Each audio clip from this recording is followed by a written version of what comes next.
بسم اللہ الرحمن الرحیم۔ السلام علیکم ورحمۃ اللہ وبرکاتہ۔ ویورز آپ کے اپنے چینل ازمود وظیفہ میں خوش آمدید کہتے ہیں۔ اہلا و سہلا و مرحبا۔ اللہ تعالیٰ سے امید کرتے ہیں کہ آپ خیریت سے ہوں گے، اور یہ دعا کرتے ہیں جہاں رہیں خوش رہیں، سلامت رہیں، اور خوشیاں بانٹتے رہیں، مسکراتے بکھیرتے رہیں۔ ویورز ہم آج آپ کو ایسا وظیفہ بتائیں گے کہ جو سے لوگوں کی یہ خواہش بھی ہوتی ہے اور یہ تمنا ہوتی ہے، وہ دشمنی کا ختم کرنے کا وظیفہ۔ بہت سے لوگوں کو آپ نے دیکھا ہوگا کہ وہ سالوں سال سے دشمنیاں چلی آ رہی ہوتی ہیں، فیملی آپس میں ناراض ہوتی ہیں، اور بعض دفعہ یہ رشتے کے حوالے سے ہوتی ہے، اور بعض دفعہ یہ مسئلہ جو ہے یہ زمین کے معاملات ہوتی ہیں، اور بعض دفعہ ایسا ہوتا ہے کہ بچوں کے حوالے سے ہوتی ہیں، یعنی کہ بعض دفعہ ایسے تو بہت پرانی دشمنی ہوتی ہیں، اور جو نئی نسل آتی ہے وہ کہتے ہیں کہ یار یہ دشمنی ہم کب تک کرتے رہیں گے، اور دشمنی کرنا یہ پرانے لوگوں کا یہ زمانہ جاہلت میں بھی ایسا ہوتا تھا۔ تو جاہلیت کے زمانے میں ایک بات کے اوپر لوگ لڑتے تھے، وہ لڑائیاں 300 سال تک چلی جاتی تھی، یعنی نسلوں کے اندر منتقل ہوتی تھی۔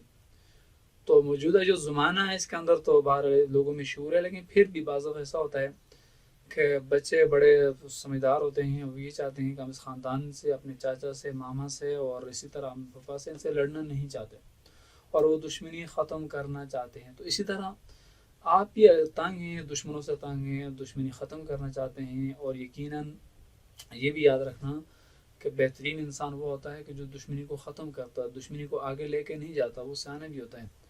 اور احمق وہ ہوتا ہے کہ جو دشمنی کو بڑھاتا رہتا ہے، اوپر لے کے چلا جاتا ہے، ایک بات سے بات بناتا ہے، اور لوگوں کے اندر انتشار پھیلانے کی کوشش کرتا ہے۔ اللہ اور اس کے رسول کو بھی وہ بندہ پسند ہے کہ جو دشمنی کو ختم کرتا ہے، دشمنی کو دوستی میں بدلتا ہے۔ تو ویور اگر آپ کے ہاں اور آپ کے جاننے والوں کو بھی ہاں، اور اگر اسی طرح یہی صورتحال ہے کہ آپ دشمنی پرانی ہے، وجہ کوئی نہیں ہے، ویسے ہی ہٹ درمی ہے، ضد بازی ہے، انا کا مسئلہ ہے، تو یہ چیزیں چل رہی ہیں کہ جو آپ برداشت نہیں کرنا چاہتے اور برداشت نہیں کرتے، آپ یہ چاہتے ہیں کہ اس دشمنی کو ہم دوستی بدلیں، تو اس کے لیے کیا کرنا چاہیے؟ تو ویور اس کے لیے ہم آپ کو ایک ایسا وظیفہ بتا رہے ہیں، تو انشاءاللہ ہر بچے کو بھی وہ آتا ہے، اور ہر بندہ اس کو سمجھ بھی سکتا ہے، اور بڑا ہی آسان ہے، اور یہ ہمارے سامنے قرآن کریم پڑھا ہے المعصوم کمپنی کا، اس کے اینڈ پہ یہ لکھا ہے۔ تو ہم نے سوچا کہ بہت سے لوگوں کے یہ ریکویسٹ بھی آئی تھی کہ ہمیں ایسا وظیفہ بتائیں کہ ہماری جو دشمنی ہے، بعض دفعہ ایسا ہوتا ہے رشتہ ہو چکا ہے ہوتا ہے، اور بچی اپنی خوشی سے رشتہ کر چکی ہوتی ہے، اس کو والدین میں جو ہے نا، اس کو نہ داماد والدین اس بچی کے جو ہے نہ اپنے داماد کو آنے دیتے ہیں، نہ بچی کو گھر میں آنے دیتے ہیں، یعنی کہ اس طرح کی وہ لڑائی جھگڑا جو نسلوں کے اندر منتقل ہوتا ہے۔ تو اس کو ختم کرنے کا کیا طریقہ ہے؟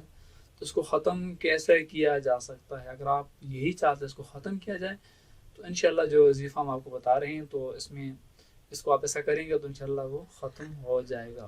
اس بتانے سے پہلے اگر ہم سے آپ سے یہ ریکویسٹ کرتے ہیں کہ آپ چینل کے اوپر نئے ہیں، پہلی دفعہ آپ آئے ہیں، تو آپ اس ہمارے چینل آزمودہ وظیفہ کو سبسکرائب کیجیے، ساتھ ہی بیل کا بٹن اس کو پریس کیجیے تاکہ نئی ویڈیو آپ کو مل سکے۔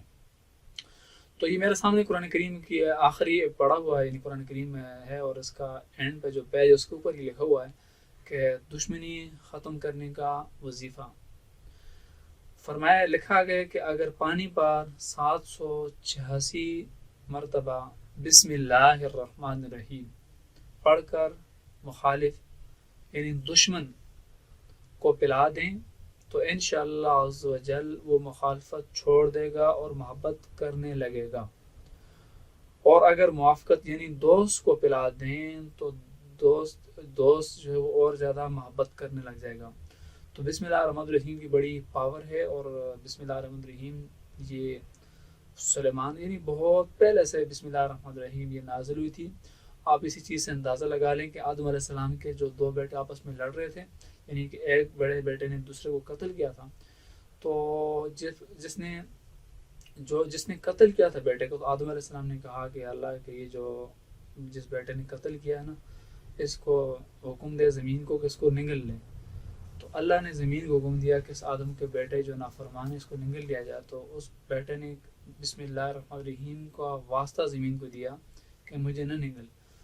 تو پھر اسی طرح پھر آدم علیہ السلام نے کہا یا اللہ کہ ابھی تک اس کو تو زمین نے نہیں نگلا، تو اللہ تعالیٰ نے فرمایا کہ اس بیٹے نے زمین کو بسم اللہ الرحمن الرحیم کا واسطہ دیا تھا، تو لہٰذا اس لیے زمین نے اس کو چھوڑ دیا۔ تو اسی طرح بسم اللہ الرحمن الرحیم کی بڑی پاور ہے، اور اس کے اندر بڑی آسان ہے۔ دیکھیں ویورز کے جو چیزیں سستی ہوتی ہیں اللہ تعالیٰ نے ان کو عام کر دیا ہے. یعنی بسم اللہ کی جو پاور ہے اللہ تعالیٰ نے، بسم اللہ الرحمن الرحیم کتنی آسان ہے، ہر کسی کو آتی ہے. تو اس کی بے شمار فوائد ہیں. اور آپ اس کی مثال لے لیجیے، جس طرح ہوا اللہ تعالیٰ نے اس کو فری میں کر دیا، مفت میں کر دیا، ہوا کے بغیر انسان سانس نہیں لے سکتا. اسی طرح پانی کی ضرورت ہوتی ہے، اللہ تعالیٰ نے پانی کو بھی عام کر دیا ہے. اسی طرح نمک کی ضرورت ہوتی ہے انسان کو، اللہ تعالیٰ نے نمک کو بھی پہاڑ بنا دی. یعنی کہ انسان چاہے غریب ہو، امیر ہو، چھوٹا ہو، بڑا ہو، جب تک اس کے کھانے میں نمک نہیں ہوتا تو وہ بد مزہ ہوتا ہے. اور اسی طرح جب کھانے میں نمک ہوتا تو بڑا کھانا بھی مزیدار ہوتا ہے.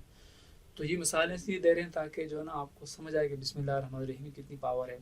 تو جو چیز سستی ہوتی ہے اس کی اہمیت بھی اتنی زیادہ ہوتی ہے. اور اسی طرح آپ سونے کو لے لیں، اگر سونے میں مثلاً اگر آپ 2 لاکھ کے اوپر تولہ ہو جائے تو اگر اس کے بغیر تو زندگی گزر جاتی، کوئی ضرورت نہیں ہوتی. جس چیز کی ضرورت ہوتی ہے اللہ تعالیٰ نے اس کو سستا کر دیا، جس کی زیادہ ضرورت نہیں ہوتی، جس کے بغیر گزارا چل جاتا ہے، اللہ تعالیٰ نے اس کو جو ہے نا وہ چیز مہنگی ہوتی ہے. اسی طرح بسم اللہ الرحمن الرحیم کی بھی یہی مثال ہے کہ اس کے بڑے فوائد ہیں، بڑے نفع ہیں.